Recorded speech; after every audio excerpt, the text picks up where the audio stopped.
बीते दिन किशनगंज जिला के बीजेपी नेता चाहे पूर्व जिला अध्यक्ष राजेश्वर वैद की आकस्मिक निधन हो गया, जिसे जिला में बीजेपी की अपूर्ण क्षति मानी जाती है। राजेश्वर वैद के मौत के बाद लगातार बीजेपी नेताओं द्वारा उनके परिजनों से मिलकर हालचाल जाना और श्री राजेश्वर वैद की मौत पर दुख जाहिर करते हुए संवेदना प्रकट किया। हाल ही में बीजेपी के स्वास्थ्य मंत्री मंगल पांडे भी किशनगंज के पूरब पाली स्थित उनके आवास में आकर उनके परिजनों से मिले थे और आज इसी क्रम में बिहार के पूर्व डिप्टी सीएम सुशील कुमार मोदी भी राजेश्वर वैद के घर आकर उनके परिजनों से मिले और संवेदना प्रकट किया। उन्होंने बताया कि वैद जी एक अच्छे व्यक्ति थे और साधारण सी उम्र में उनका निधन काफी दुखदायक है। वहीं उन्हें पीएम मोदी की भी तारीफ किया, कहा कि बिना छुट्टी लिए कई वर्षों से देश के लिए काम कर रहे हैं। वो एक ऐसा व्यक्तित्व है, पिछले 20 वर्षों से एक भी छुट्टी नहीं लिया और सैनिकों के बीच जाकर पर्व मनाते हैं। किसानों को लेकर कहा कि जो मुट्ठी भर किसान आंदोलन कर रहे हैं, क्या कोई सरकार एमएसपी खत्म कर सकती है क्या? पिछले 7 वर्षों में गेहूं के मूल्य में नरेंद्र मोदी की सरकार में 70 रुपया का वृद्धि किया गया। राजेश्वर वैद जी का आज श्राद्ध था, उसी कार्यक्रम में भाग लेने के लिए यहाँ पर मैं आया। राजेश्वर वैद जी बहुत ही पुराने कार्यकर्ता हैं और आज जो भी कुछ किशनगंज में दिखाई पड़ता है उसमें उनकी बहुत बड़ी भूमिका थी और मेरा भी उनसे कम से कम 40 साल का संबंध रहा है और हम लोग बहुत दुखी थे कि इतनी कम उम्र में उनकी मृत्यु होगी।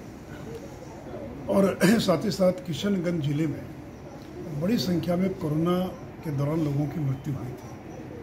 तो आज वैसे 6 परिवारों में जाकर हम लोगों ने मुलाकात की और अपनी सांत्वना प्रकट की है। और तो मुख्य रूप से तो यही उद्देश्य था यहाँ पर आने का। लेकिन जो देश के प्रधानमंत्री श्री नरेंद्र मोदी जी, वो जिस तरह से पिछले 7 वर्षों से देश की सेवा कर रहे हैं, आज नवरात्र का दूसरा दिन है, वो केवल जल ग्रहण करके 9 दिन व्यतीत करते हैं। देश में ऐसे कितने लोग होंगे जो नवरात्र में और 9 दिन जल पीकर, जल ग्रहण कर और काम भी करते रहते हैं। और केवल नवरात्र में नहीं, इसी नवरात्र में नहीं, जो चैती नवरात्र है रामनवमी के समय जो होता, उसमें भी 9 दिन केवल जल ग्रहण कर और वो काम करते रहते हैं।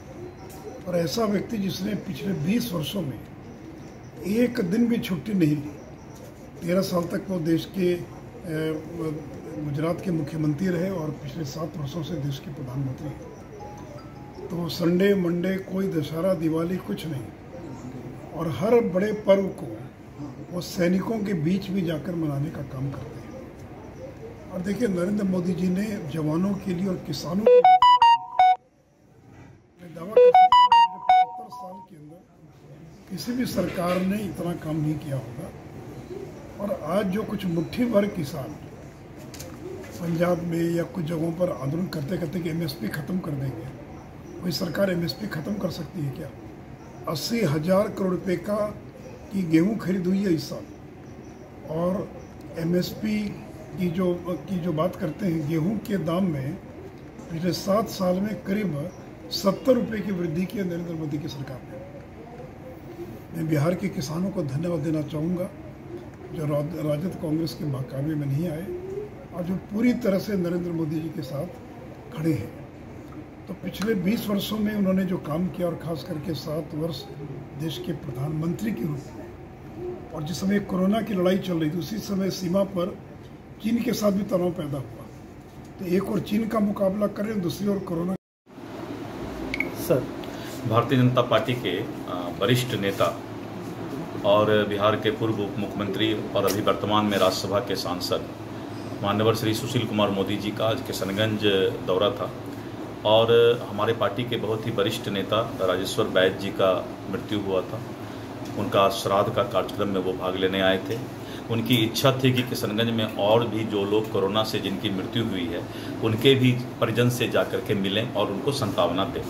और इसी क्रम में हम लोग जो है करीब 6 परिवार के बीच गए और वहाँ जाकर के माननीय सुशील मोदी जी ने अपनी सांत्वना दी है और उनका कार्यक्रम यही था, उनके परिजनों से मिलना और उनको सांत्वना देना।